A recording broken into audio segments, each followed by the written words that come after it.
Hi everyone, it's Fab here from DigitalFastMind. Today I want to cover something new with Pabbly Connect.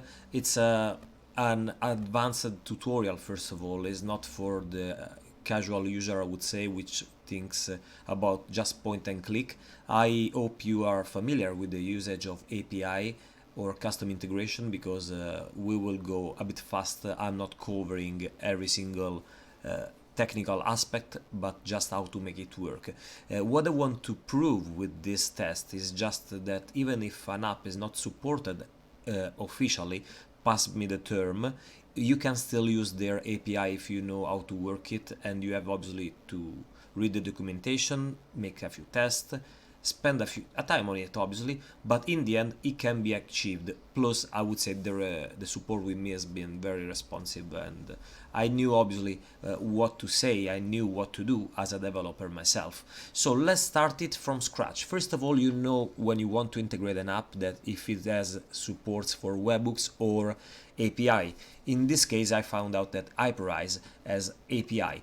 If you're not familiar with usage of API, or also you don't even know what is Hyperise, in the short term is a service which provides advanced image manipulation, which will fetch values from a form, for example, and will embed dynamically into an image, so you can customize it and send to your customer, for example, showing a different merge tags, different text inside the image itself.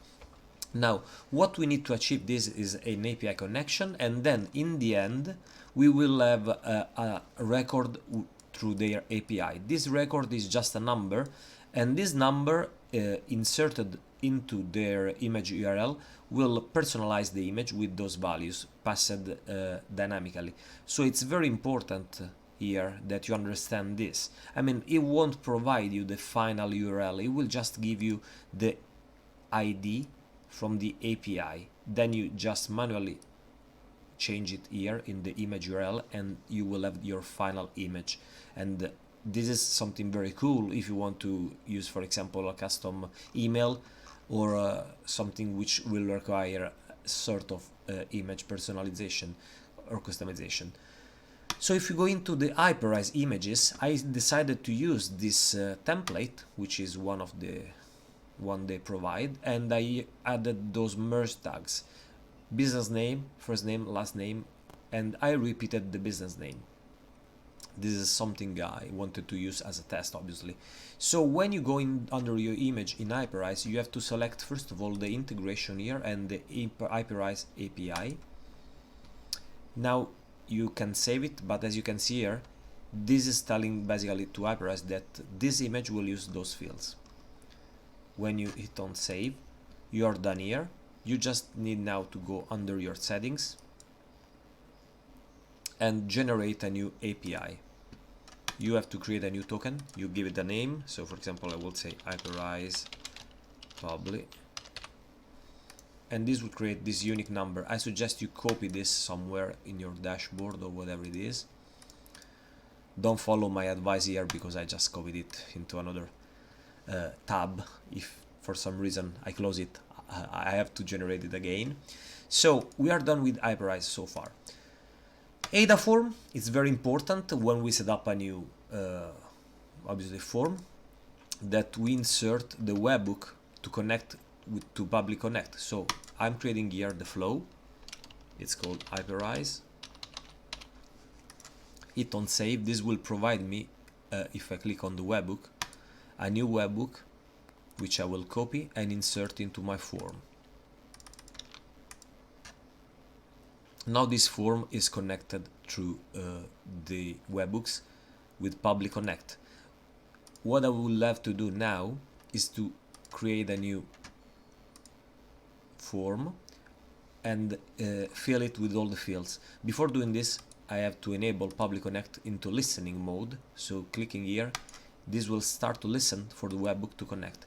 So I will use some random values: random name, random business, me at myrandombusiness.com, randombusiness.com. When I click here and I click on send. I'm sending this for the first time to get the flow up and running and map all the fields. Then it will be on autopilot. Click on send. Wait a few seconds. Pabbly Connect should now receive the values. And there we have it. Those are the values sent from the form through Aidaform. We can even close this and save here. Now the next step which we have to do is to map those values, because as you can see here, for example, all those fields are correctly, but the encoding is not readable and usable for each single field value. So we need to use the JSON Extractor. Clicking on plus here, we select JSON Extractor, we connect it, and now we have to map those fields values to a readable way. So click in here, selected all the right value. We send a test request to the JSON Extractor to see if everything works. Okay, now we got the full name, which is made of a first name and a last name value, which is good. Then we got a business name, which is random business. We got an email value of me@myrandombusiness.com, and we got a value for the website, which is random business. And then we go below. We don't need this, for example, agreement values. So this looks cool to me, looks okay. I hit on save, and there we have it. Now the most delicate part, the API connection. Now API connection is something generic, as you can see. I'm not using anything made for Hyperise. It has the basic values, methods, sorry. So those methods, I will have to use post because I want to send something to Hyperise API to be processed. So I will have now to get the endpoint URL, something very easy usually you will get from the API itself. So this is their endpoint URL.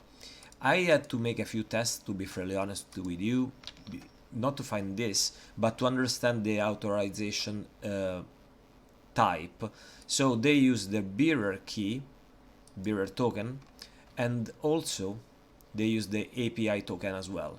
So I did a few tests, I spent a few time on it. Obviously it wasn't immediate because also I had not very clear into the documentation. So I'm going to copy this and I pass into my Pabbly Connect here. Plus I have to pass also, as they suggest, into their API with the API token and your token value. So I would write here API token, I will add the value, and this is the basically connection to the API. Now we have to set the parameter I want to pass there. When I click here, I have to add that key and value of the parameter.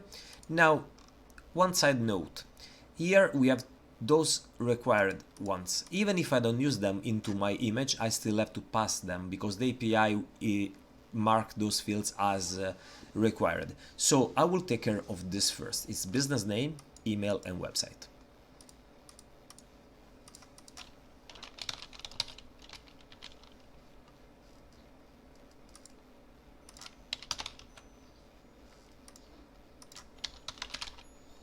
Those are the mandatory fields. Then I want to collect, because I use them in my image, my first name and my last name.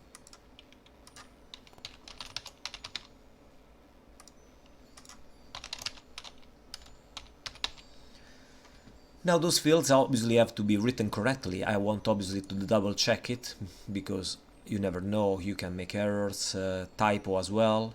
So everything looks good. We got the 3 required fields. Then we got also the first name and the last name. Those are the one I want to use into my image, as I said.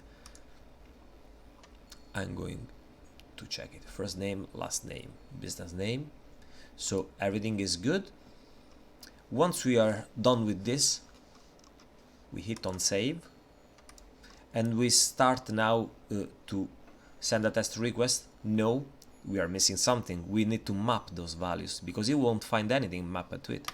So clicking here, we use the value we collected before. Business name, it's easy, random business. Email, this is the email value. Website and first name, and last name. We can hit save now. Now everything is in place. We took care of the flow from start. We got this webhook, we got the extractor, we used the API. The first part took care of the connection, the second part is mapping the parameter we need. Now if we hit send test request, this should pass those values through the API, and the API should return with an ID. As you can see, this is the output provided by the API. All the value you use that you can obviously request with the call through the post request, but also this ID. This is the value we will need to then add to the image to get our fields merged into it. So finger crossed, because some errors may arise always, you never know. Send test request. There we have it. We got this ID. Now before I go forward, I want to make it to be sure this is working correctly. With this ID, in theory, I should be able to just have my image customized. So if I click on Hyper Campaign, for example, I selected the image I wanted, I select the API as an enrichment, and this will generate this. Now I'll take care of the code, and I will remove all the part that is not interesting to me. Now if I just replace this last part, as they suggested, with this value, I should have those fields I wanted embedded into this image dynamically.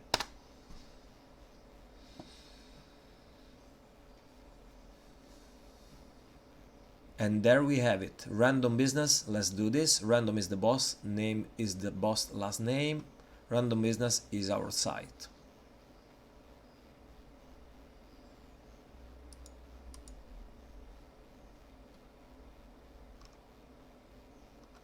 Okay. I think everything is correct now.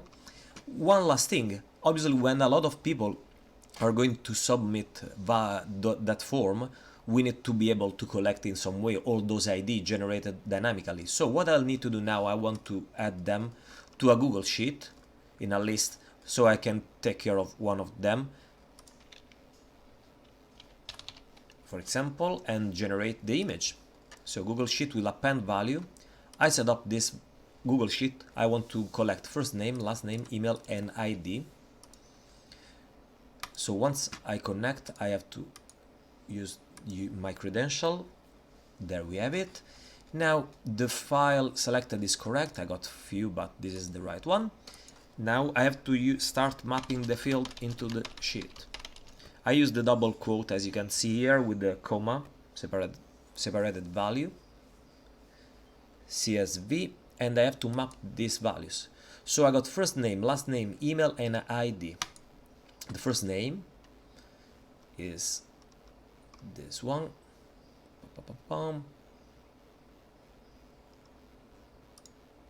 Is the last name.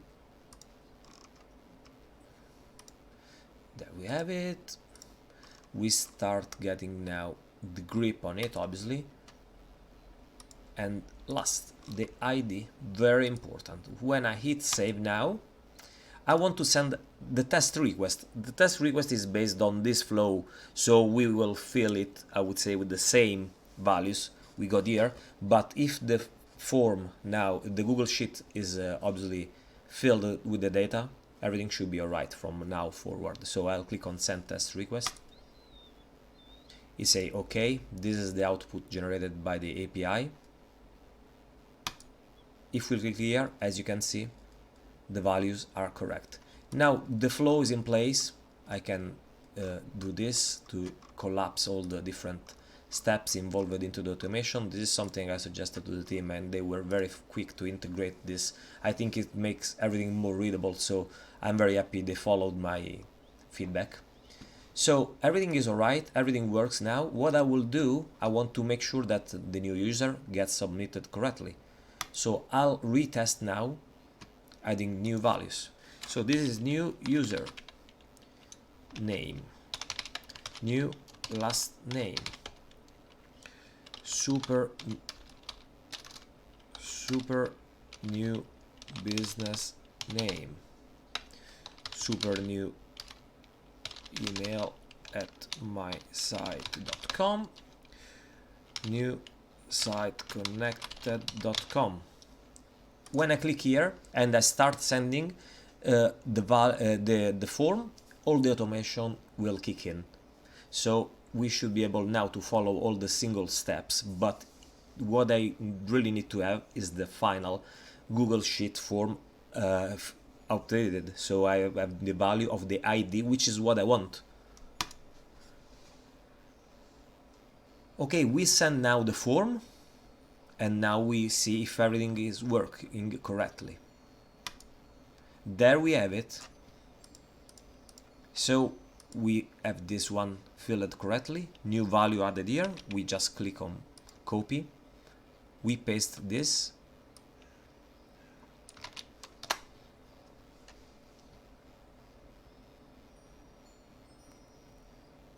obviously this is embedded in the image, and I should have shifted this a bit from the side into the Hyperise. It's not the best looking, as you can see, because it's pretty long what I inserted as a value. So obviously this is something you have to take care and test, but if you move it like here, it will be probably better.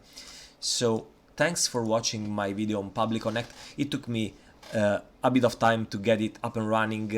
It's not obviously for everyone, but I hope it shows the potential behind Pabbly Connect. I will keep on testing, adding more videos if you like this one. Please share into your social media channel. If you want to help me and you're planning to buy Pabbly Connect, I will insert my affiliate link below. This will help me obviously to ease on cost of testing, because it's still, you know, taking time, and it's something I love to do for the community. And I will be able to support also the tool, but it can be something, you know, sometimes very time consuming or even stressing. So thanks for your time. I appreciate you like the video, and if you want to make a test, let me know how it works, and if I can help, you'll find me on social media channels as DigitalFastMind or with my name and surname. Thanks for watching the